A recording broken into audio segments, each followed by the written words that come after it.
Hello po, Sir Rafi Tolfo. Magandang araw po sa inyo at sa lahat ng mga staff niyo. Ako po si Elsie Herodias, OFW po ako dito sa Kuwait.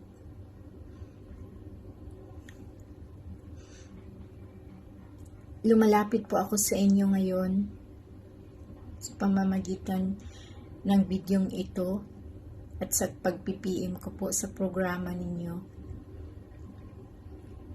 Araw-araw po ako nanonood ng programa ninyo. Nagbabakasakali po ako na sana isang araw mapansin nyo ang mga mensahe ko at ang bidyong ito at matawagan ako. Lubos po ang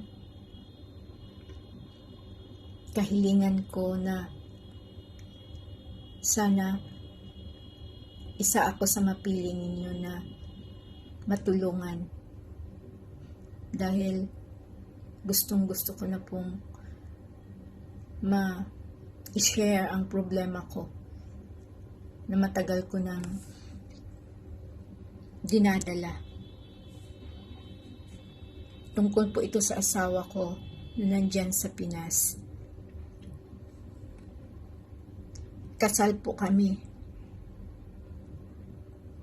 pero nagpapakasal siya ulit dyan sa Pinas.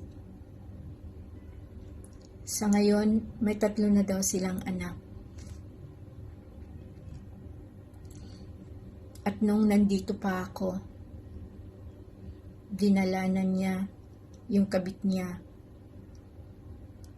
doon sa pamamahay namin, kahit nandoon pa yung mga anak ko at mga minor pa sila noon. Nakatira sila sa pamamahay namin kasama ang mga anak ko. Kaya nung malaman ko yun, nagdesisyon akong umuwi para harapin siya, kausapin.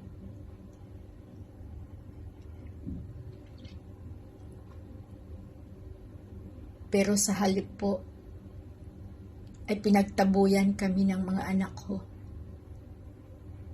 Pinalayas niya kami sa sarili naming bahay.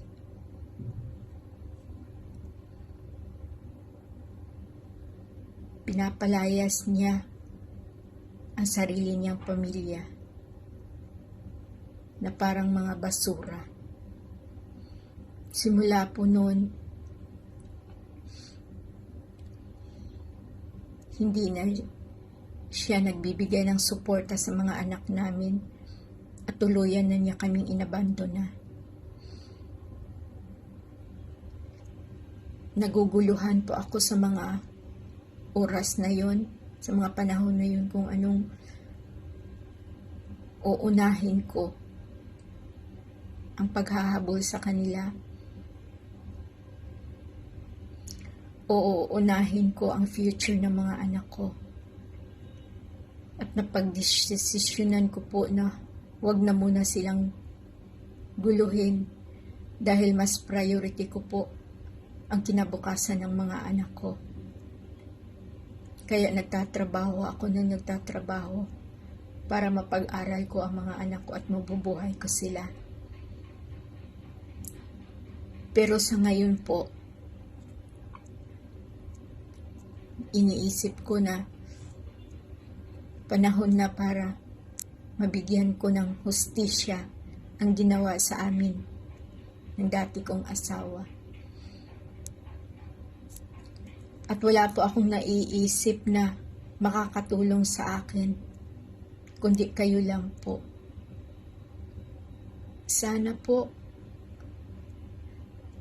mapanood nyo ang video ko at matawagan niyo ako. Dinadalangin ko po yun. Maraming salamat po.